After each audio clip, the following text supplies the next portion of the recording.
Alrighty. So again, welcome to the first session of the Collegiate Recovery Summer Series.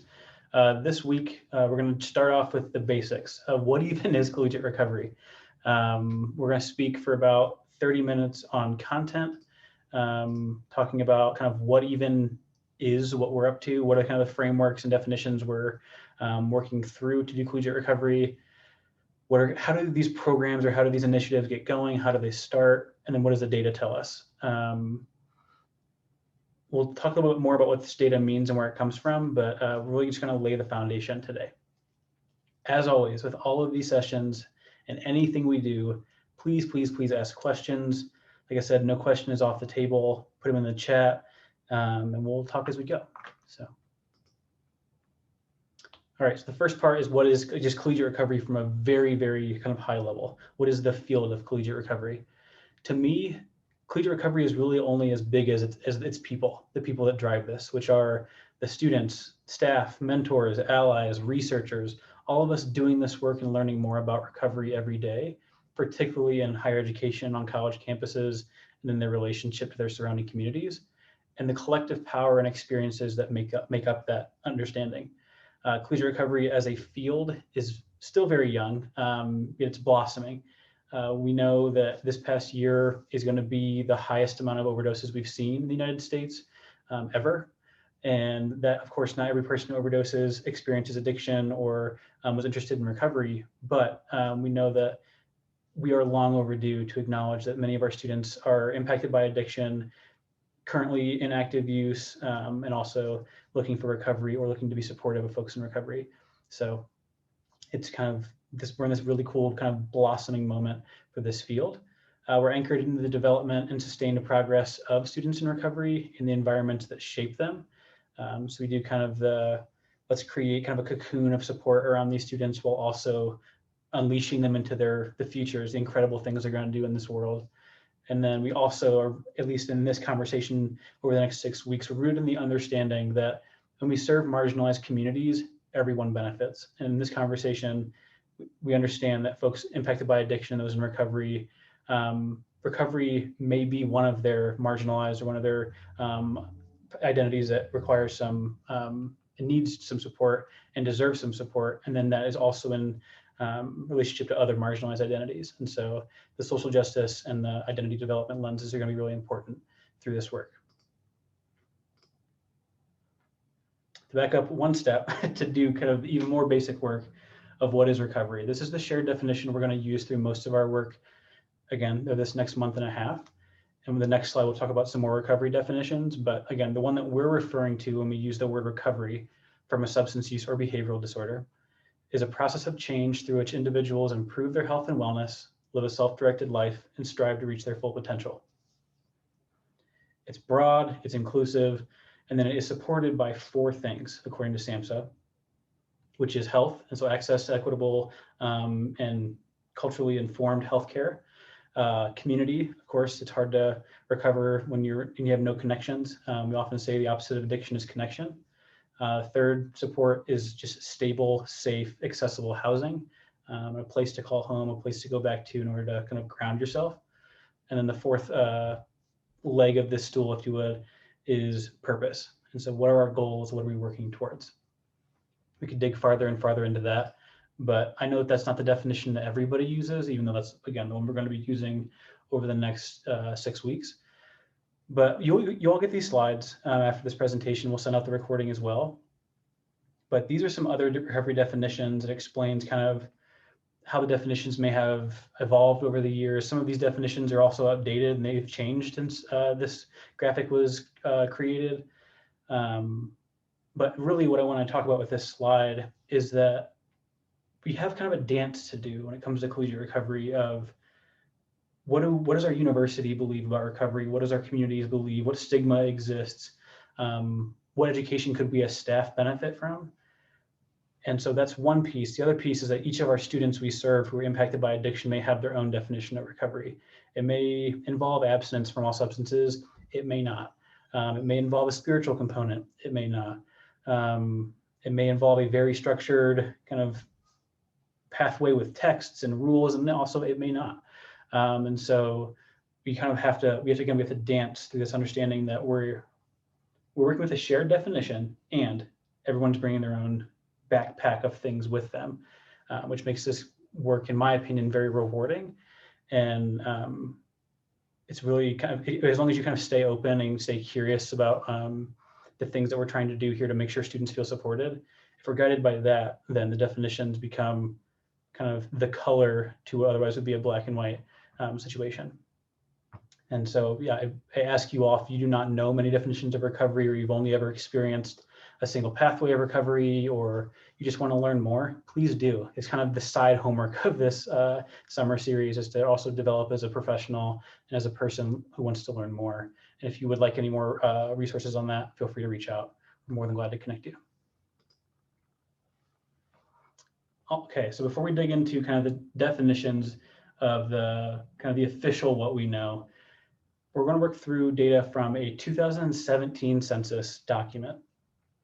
This document, made by Transforming Youth Recovery, which was a nonprofit that actually transferred all of their resources to SAFE Project in November 2019.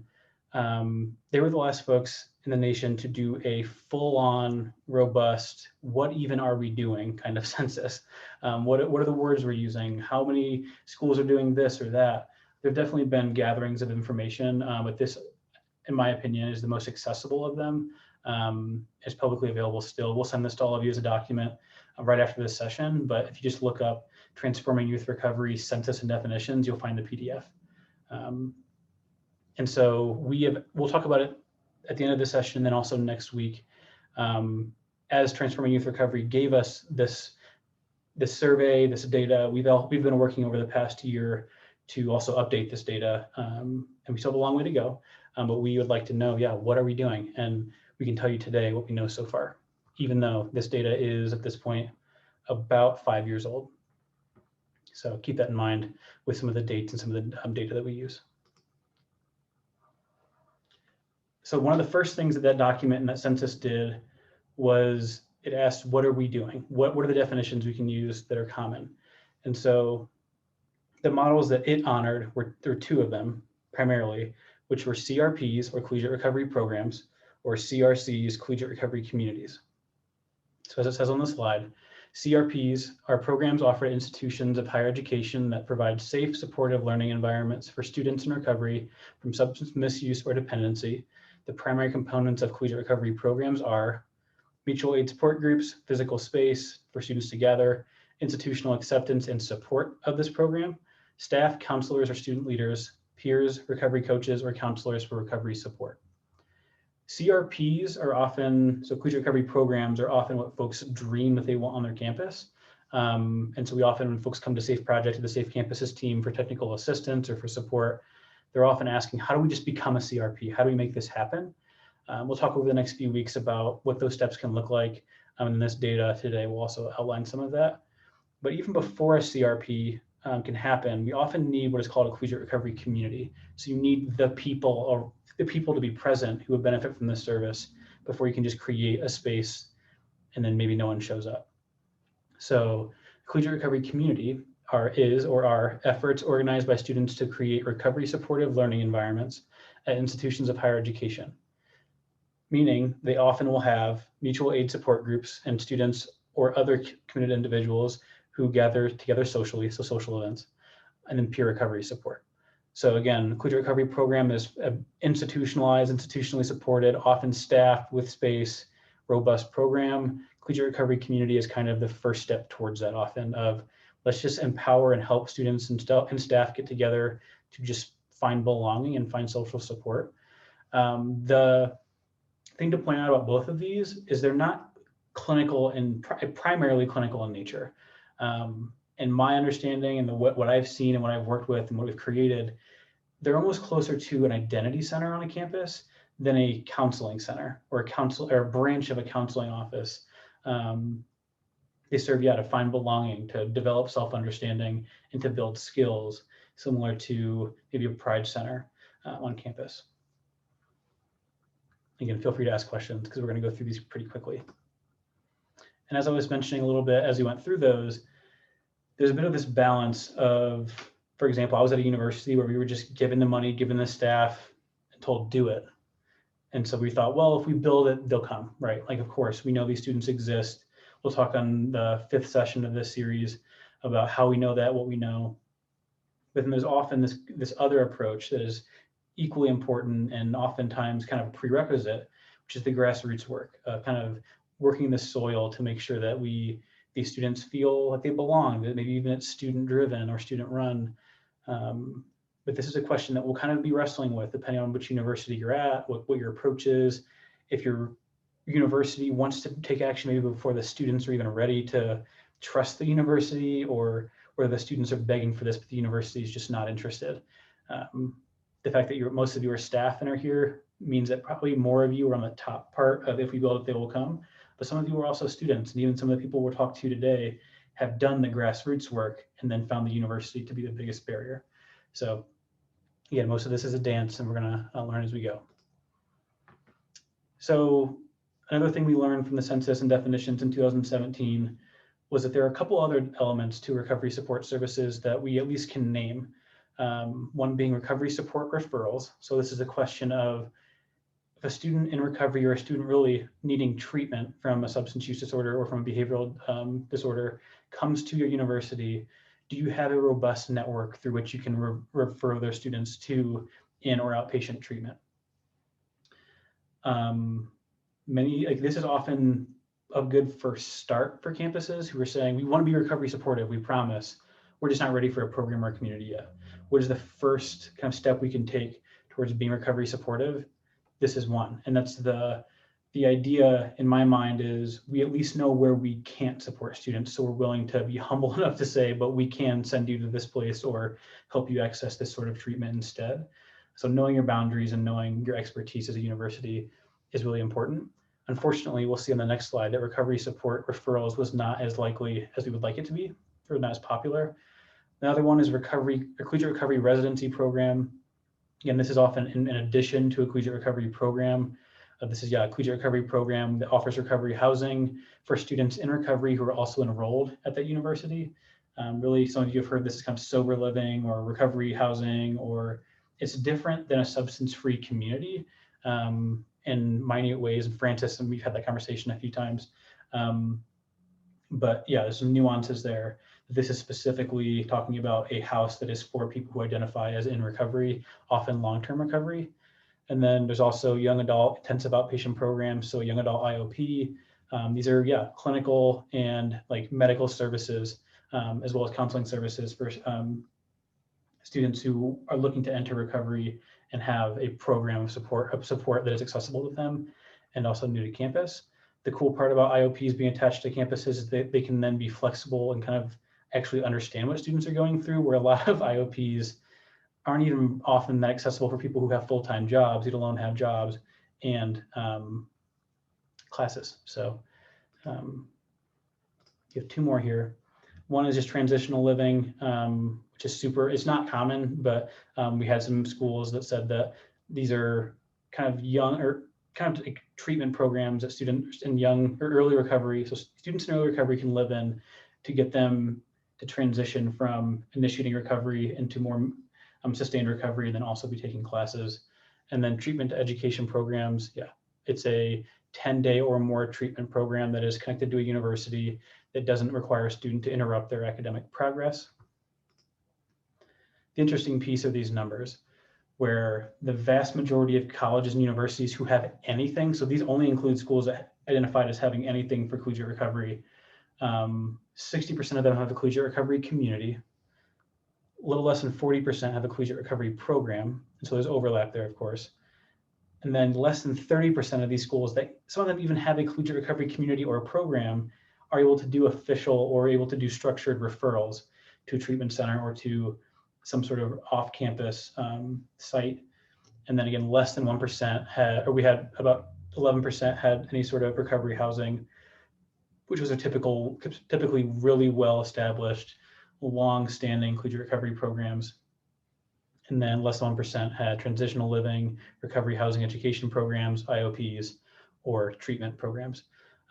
So even there, we see this big kind of focus on the community and the belonging piece because that's often a very easy sell to a university, and it's also a really big need.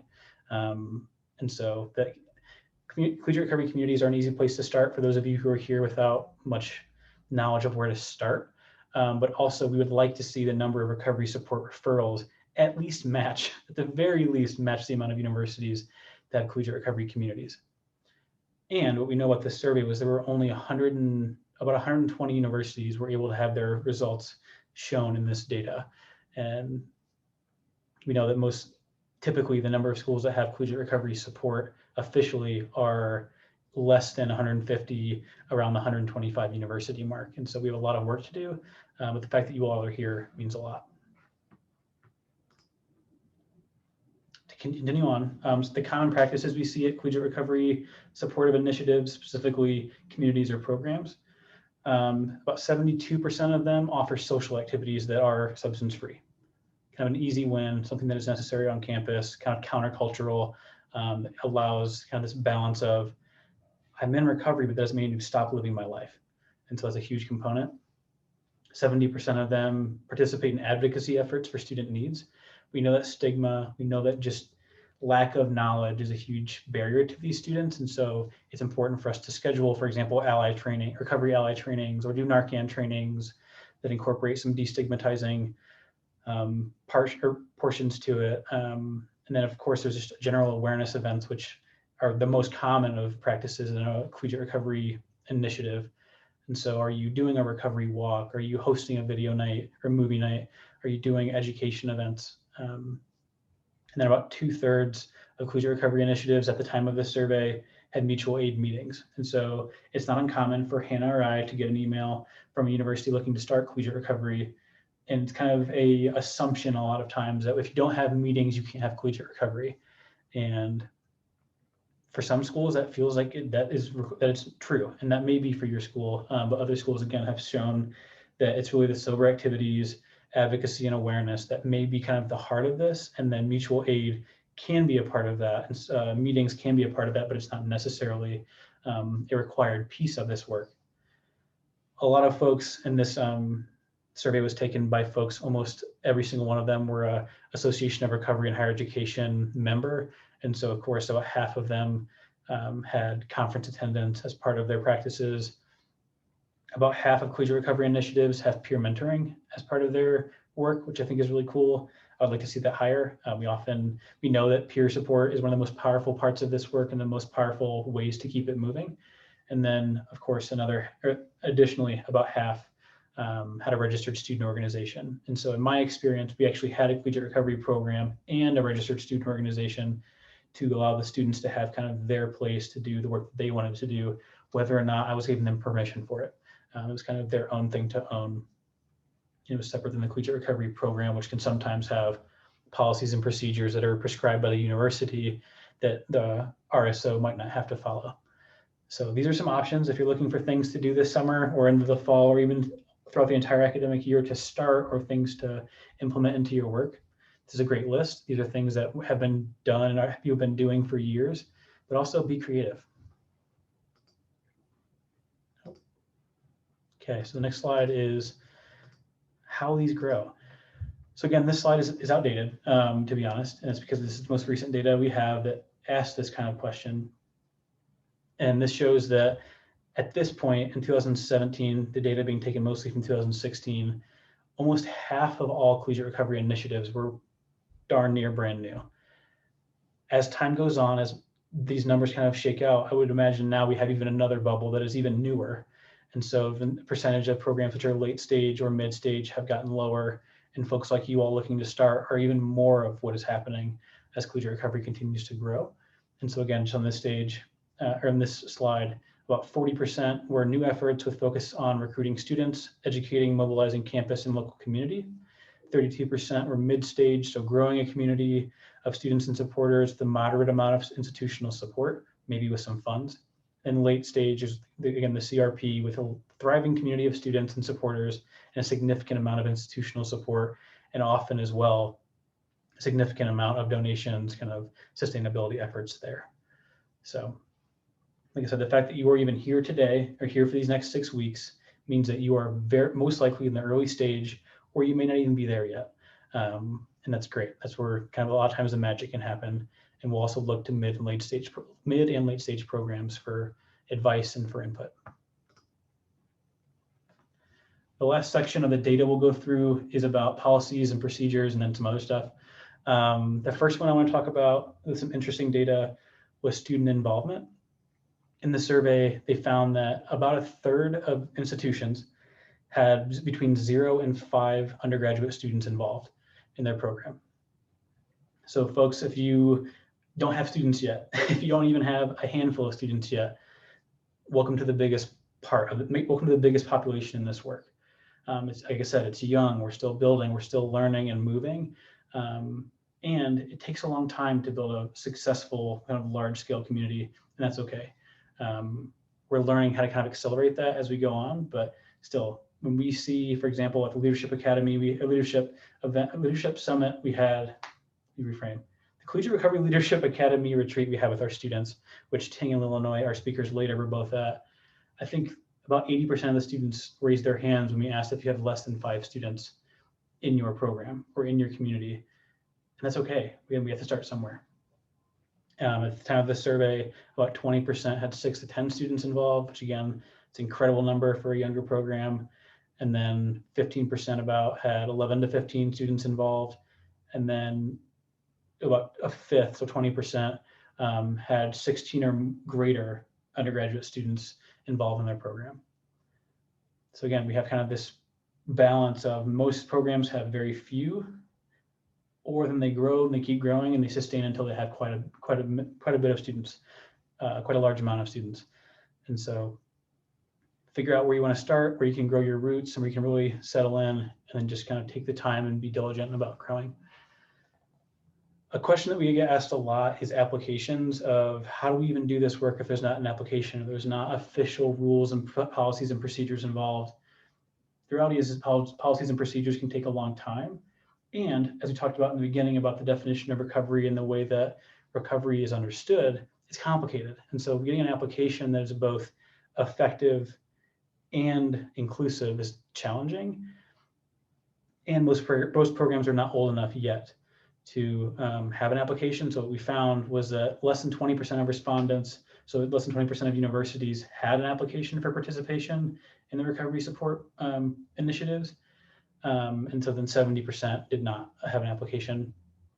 But the caveat here is that among late stage programs, almost half of them required an application for participation.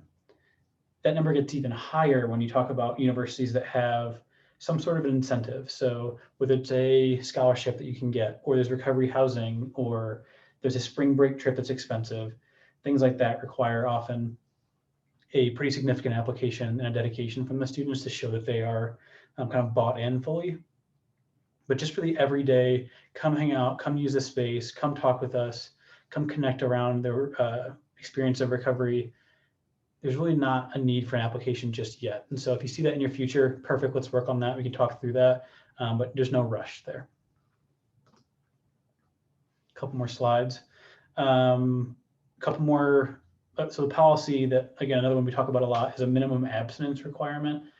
We found that 11.8% of programs found that or said that they had a minimum abstinence requirement, and 76% of respondents said they did not have a minimum abstinence requirement. This is often surprising to folks. We often assume that it's a recovery community, and some of us see recovery as requiring abstinence, some of us don't.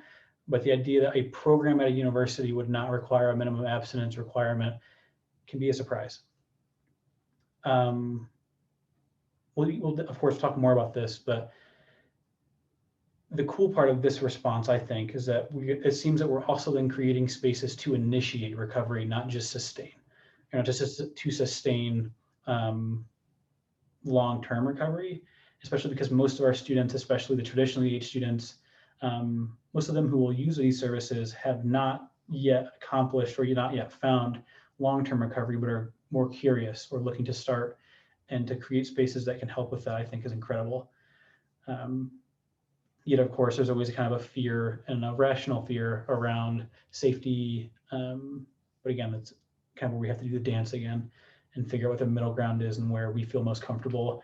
The university I was at last, we had espoused, I would say, a 72-hour or 48-hour abstinence requirement, but it was never really enforced. It was more of a, hey, if you chose to violate this rule but wanted to come anyway, we're just glad you're here, because it means something to us. So we'll all do that a little bit different likely, but it's good to know the data on that. And then finally, program space. We will often say that a requirement of a collegiate recovery program that is serious is to have physical space. Clearly it's important, but at the time of this survey, 40% of respondents indicated they had dedicated space that was only available to participating students, where 28% said that they had space that was shared with other groups but consistently available. So space isn't necessarily live or die for this work. It is incredibly important, and I think it's pretty clear why.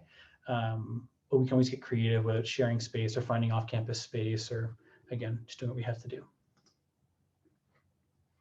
So the cool part of this summer and the work that we do on the campuses team is that, again, this data was found and it was published in 2017, most of it being from a little bit earlier than that, especially post-COVID, especially in this reality that we live in where overdoses are going way up and student needs are getting more and more complex every year as we learn more and more about our students.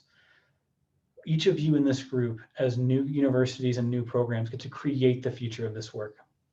Yes, I want you to be informed of what it is, what it entails, and how to do it responsibly. And I want you to make sure you're meeting all of your students where you can.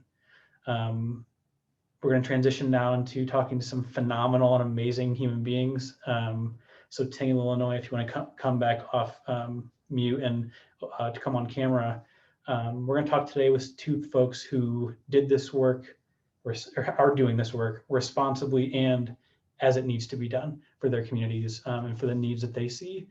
And if nothing else, I hope the conversation today is a bit of an inspiration of how to be grounded and creative at the same time. And so, yeah, I'm going to kind of get out of the way, mostly just moderate for the rest of the time. But as we go, please ask questions. I have some questions written for Ting in Illinois, but please ask questions that you have in the chat. I'll kind of jump in with that. But first, we're going to have Ting. You're going to introduce yourself first, and then Illinois, and then we're going to chat a little bit. So Ting, go ahead. Hi, everyone. My name is Ting Wong. I use she, her, and they, them pronouns. Currently, I serve as the coordinator of new student and family programs within our Student Success Center at the University of Wisconsin, River Falls. So I'm about not 2 hours, I'm about half an hour outside of the Twin Cities in Minnesota, Minneapolis, and St. Paul. I do not work at a CRC or CRP and do not directly work with collegiate recovery. My background is actually in student affairs. I hold a bachelor's degree in communications from the University of South Florida in Tampa, and then hold a master's of science in student affairs administration from the University of Wisconsin La Crosse. And so my kind of shtick is that I think there is a way, definitely, and honestly, that we need to support collegiate recovery efforts through student affairs as a whole, and not just put that burden on student health and counseling folks and people that actually work in the CRP. And so my mission is really to spread that message in the work that I do. I also identify as a person in long-term recovery, and since December 15th of 2017. And so for me, that means that I have remained abstinent from all substances for that length of time. And that's just what recovery means for me. And I also identify as a queer woman of color, first generation Chinese American, lived in poverty most of my life, and also the privilege of going through higher education twice myself and working in that field now. So all of those identities really inform the work that I do today. And so I'll pass it over to Illinois. Thanks, Ting. Aloha nui kako. My name is Lilinoe Kohikawa. I use she, her, oya pronouns. I am from Hilo, Hawaii. I currently live on the island of Oahu, also in Hawaii. I am a population health specialist with an organization, and I focus on addictions, behavioral mental health, and social justice, as well as incarceration among the Native Hawaiian population. And I work for an organization called Papo Olalokahi, which oversees all of our Native Hawaiian healthcare systems across all of Hawaii. I just recently graduated with my master's in social work. I did my BA in Administration of Justice, feels like forever ago, with a minor in Hawaiian Studies, as well as a certificate in Hawaii Lifestyles. And I also, even though I don't currently work in collegiate recovery, I spent my graduate, my time in graduate school as the program coordinator for a collegiate recovery program at University of Hawaii at Manoa. It was called Malama Project, and we were a culturally grounded collegiate recovery program.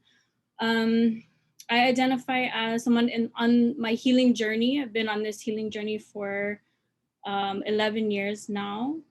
And just like Ting, all of my experiences along this healing journey, as well as the time prior to it, heavily inform and motivate my work, both with collegiate communities and our communities across Hawaii. So I'm excited to be here, and aloha nui.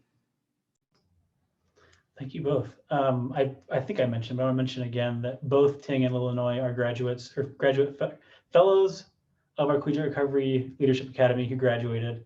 Illinois, I think a year ago, and Ting just like a couple weeks ago. So yeah, if you want to know more about that program, you can ask about it in the chat as well. But yeah, they're incredible. So we're gonna kind of jump into the questions we have.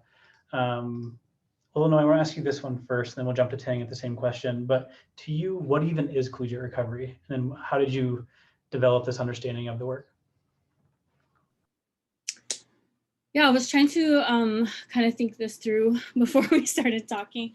I think I liked kind of what you were mentioning a little bit while you were giving the lecture in the first part about it not being clinical. I think that's a huge part of it.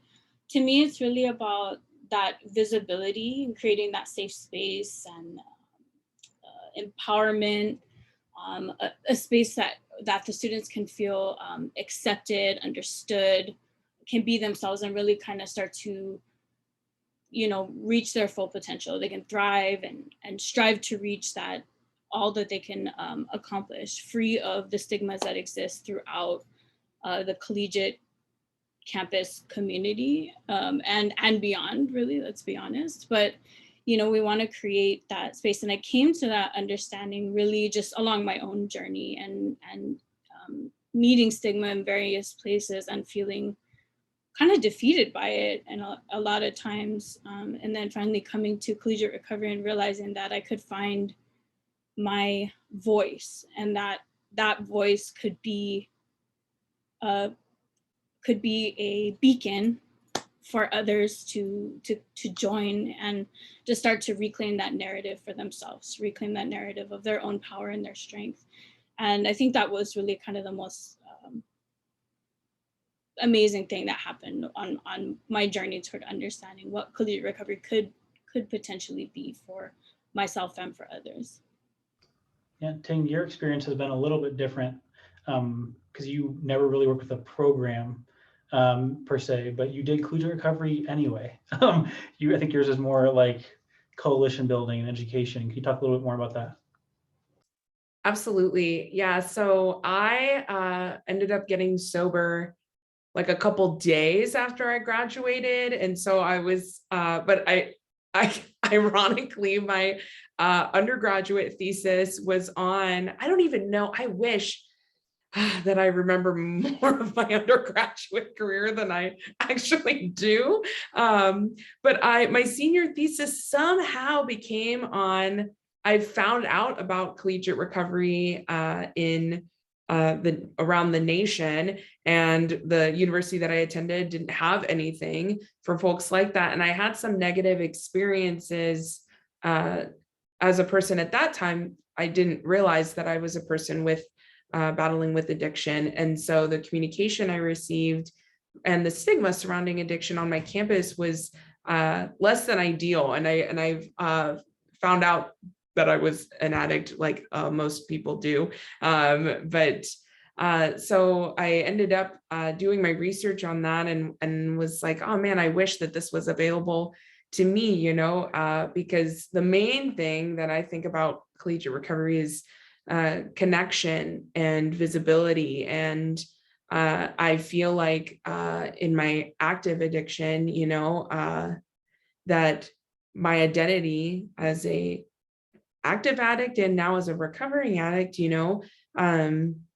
was rendered invisible by the systems that are put in place, being in higher education, and especially as a woman of color, especially as a queer woman, and the list goes on and on and on, and so I think collegiate recovery, I thought it was so awesome. Like, I was like, these people, it's like an organization on campus, like people are out here outing themselves that they are in recovery and that they have all these like issues. Like, this is wild to me, and now, like, years later, I've seen that as such a healing process, and that the power that stories hold, and that stories are actually the main tool to me to beat down stigma and create access for folks, is sharing our stories. And so I think definitely collegiate recovery for me is connection,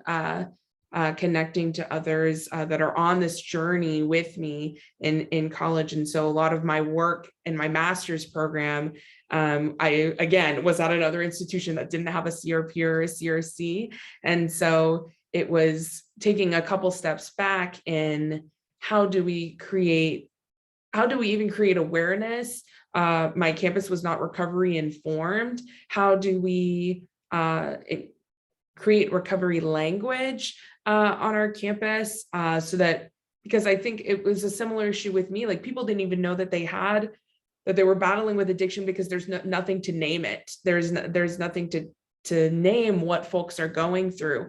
And so I think the way that I'm trying to like also weave back to the original question, because I'm just like, wow, this all this stuff that I want to say. But I think also about like, how did I come to the understanding of what, I'll take it a step back, of what recovery means to me is kind of the pathway that I just landed in, which was founded by two white cisgendered Christian men, which no harm, no foul to white cisgendered heterosexual Christian men. And like, I don't hold any of those identities, And so it's been a lot of learning and unlearning, and also having some self-authorship. And so collegiate recovery for me is admitting that I don't know what recovery means for everybody, because I don't have the experiences of everybody. And so I like specifically in collegiate recovery, that's kind of this melting pot of ideas and beliefs that it works for everybody in its own special way. So that was a super long-winded answer to that question. Now, can you talk a little bit more about kind of, because you made the choice to, where a lot of students in the Leadership Academy will talk about a program they want to build that is like, again, a social program, where you took it from a staff lens. Can you talk a little bit more about how that happened or why you took that route?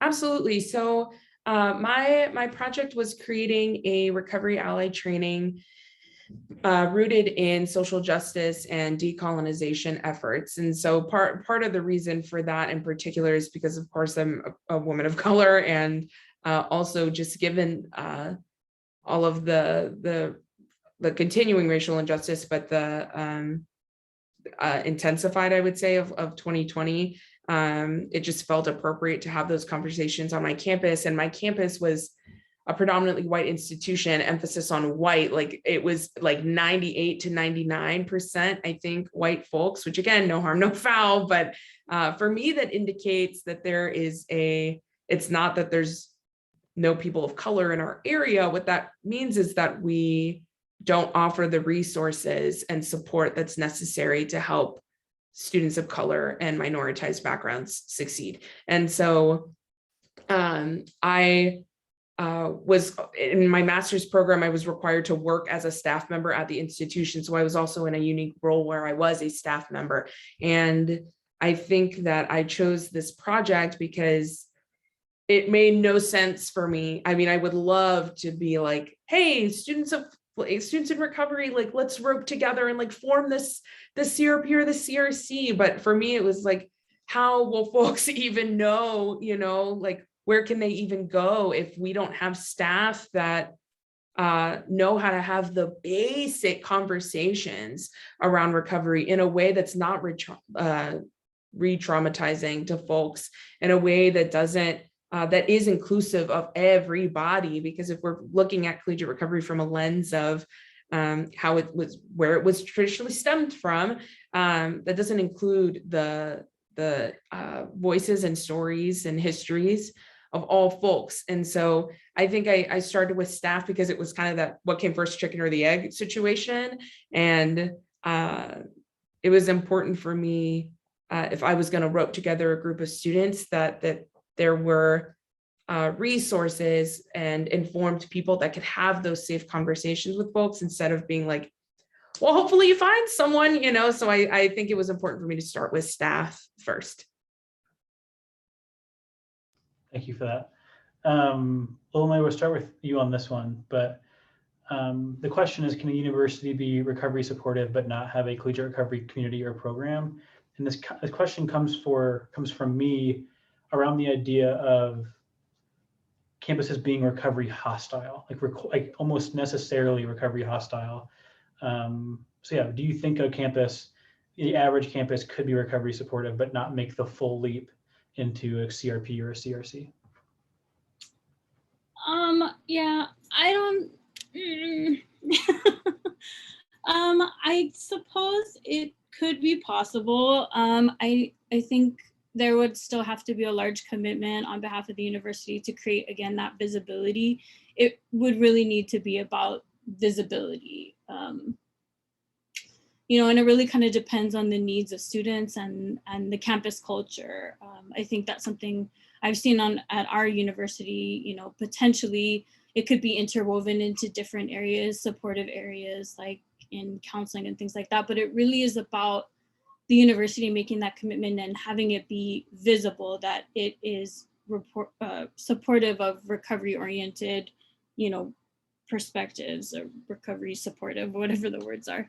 But I think what I also have realized, especially for the Indigenous students that we serve, is that universities are inherently colonized Western systems, and they're already alienating. And so, we need to create additional supportive spaces that are just outrightly visible so that we can, cater to the needs of these students.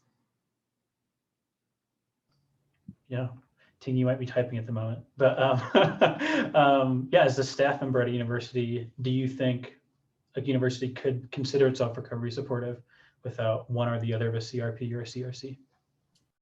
I second Illinois'. I think that yes and no. I think the same thing of when folks are like, oh, we don't have a pride center, but we support LGBTQ plus folks. Do you show us the money? It's kind of what I have to say to that, if and no, we don't.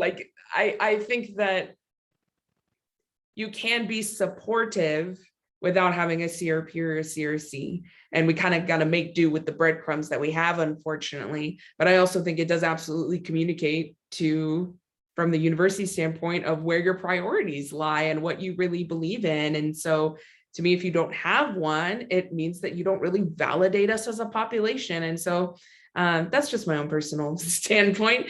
But I think there are ways to be recovery supportive without those resources, because some of us honestly just don't have the funding and never will. And that's unfortunate, but there are ways to be recovery supportive, even if you're not in a mental health kind of role. I think part of that is allyship and being recovery informed, doing your own research,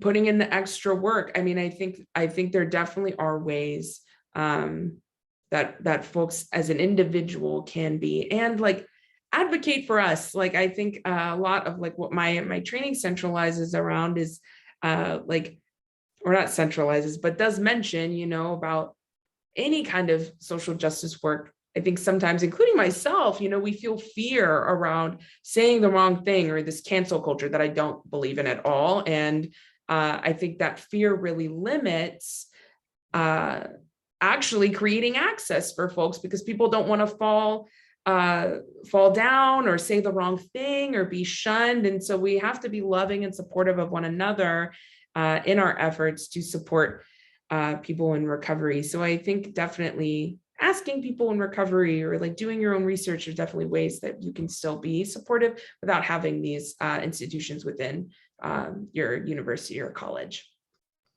Yeah, a lot of times this work can be isolating and can be some of the loneliest work on campus, because some of you might even be here as professionals almost on as a secret of hey, I don't know if my university actually supports me being here, but I'm going to be here anyway. I'm going to put it on my calendar. Some of you aren't even being paid hourly to be here. Some of you, this is your summer vacation. And yeah, it's a very common tension we have to work with folks around, is how do you do this work if no one else supports you, or if the university is not willing to put its money where its mouth is? What is worth doing anyway? It's kind of undercover kind of gangster grassroots work that I think our students deserve it, and there are systems in place that make it very, very difficult. And sometimes, if the goal is to be a recovery supportive campus, that'll take time. But can we today become 1% more recovery supportive and kind of keep making those steps forward? Illinois, do you have another thought before we move on? Okay. So just kind of the general question, and then we'll of course bring in questions from the audience.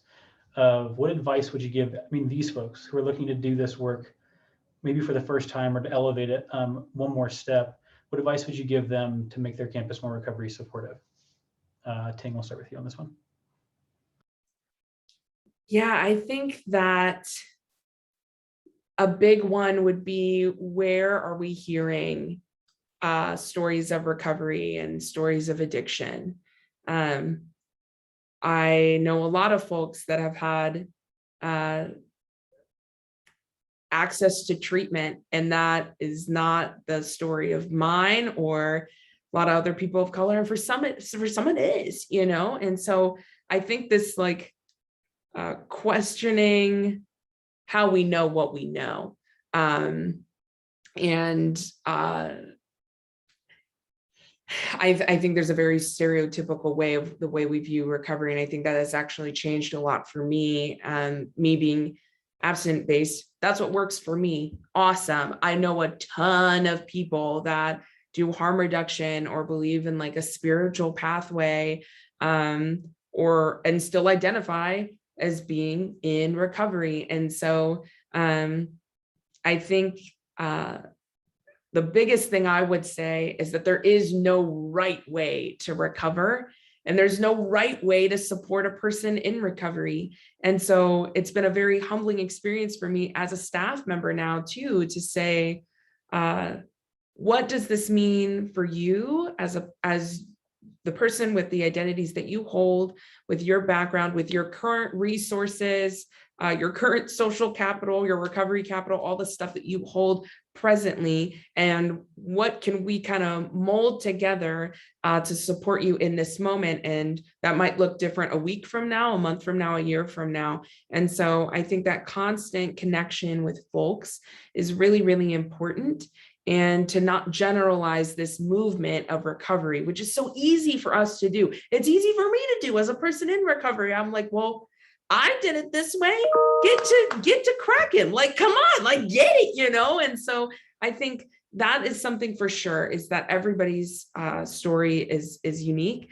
And I would say to do the research, to do on your own, to spread the word, to share, that it's not something to be in hiding about, and that to shine light on us, there are more of us than you think, and so those are a couple things that I would say for sure. Yeah, there's seriously a mismatch sometimes that it feels like, between how human and how vulnerable collegiate recovery has to be. it kind of needs to be this like radically human space where we're questioning ourselves and doing kind of this real inventory of who we are and how we got here. Sometimes that doesn't feel like a great match with a kind of shelter or like shielded up academic environment. And so there can that, but I think that's really important. Illinois, you used the word beacon earlier. I think this collegiate recovery can be a beacon of what student services and what student affairs could look like, even in a general sense. And so yeah, I appreciate you sharing all that, Ting. Illinois, what are you thinking?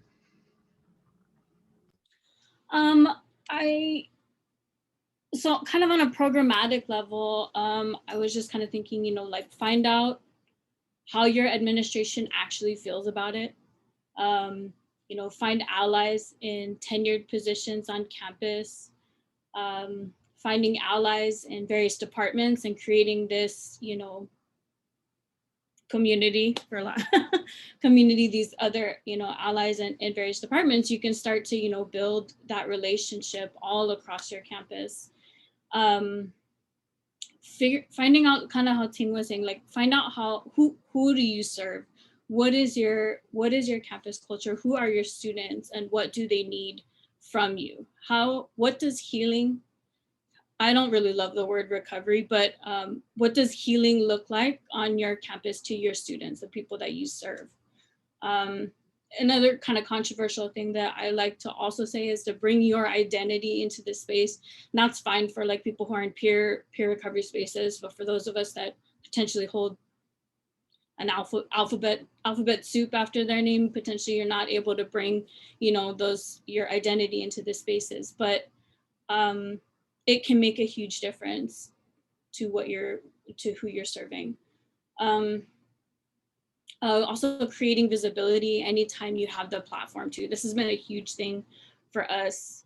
And what I mean by that is like you're giving a webinar, you're doing something, and even though you're not the one speaking, potentially saying who you are, the program that you're with, or what you represent, saying if you're going to use collegiate recovery as a term, saying I'm blah, blah, blah, this is my collegiate recovery program, and then explaining what it is for students impacted by substance misuse, whatever. That very small little piece brings visibility to your program before the rest of whatever the section is going to, you know, the webinar or whatever else is going to be about.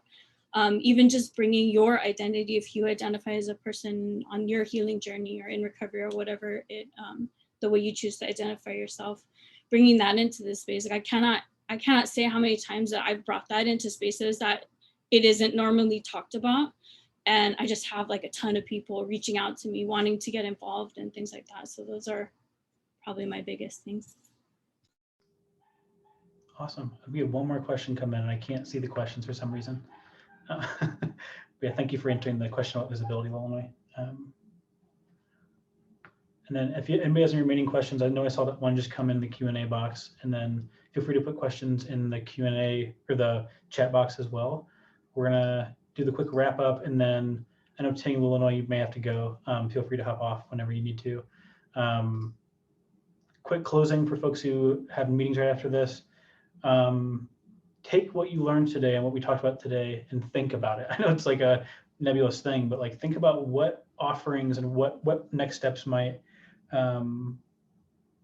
what next steps might look like for you to make your campus more recovery supportive. We're going to send you homework, so you have maybe an hour of homework over the next 7 days, which is to participate in our version of updating these numbers.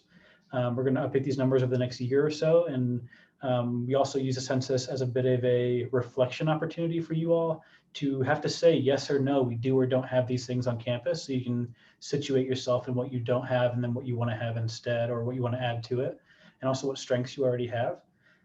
And then next week, we're going to talk about some strategic planning, some asset mapping, and then you'll get a letter from your working group leader this week. Working group leaders are myself, Hannah, and Illinois. And then before you leave, we've already lost 2 people, but put your biggest takeaway or 2 from today's conversation in the chat. Ting, Illinois, you all are angels. Thank you so much for everything you do, but especially for talking today. If you want to stick around, you can. If there's any last words you want to share, feel free, but that's all you got. And then for this session, next session, and then the other 2 webinars, I'll be sticking around for about 20 minutes afterwards. If folks do want to stop or stand by, stay after, whatever words I'm using, and chat a little bit more about anything that stuck with them, any questions they have, I'll be here. Otherwise, feel free to leave and enjoy the rest of your day. Thanks, everybody.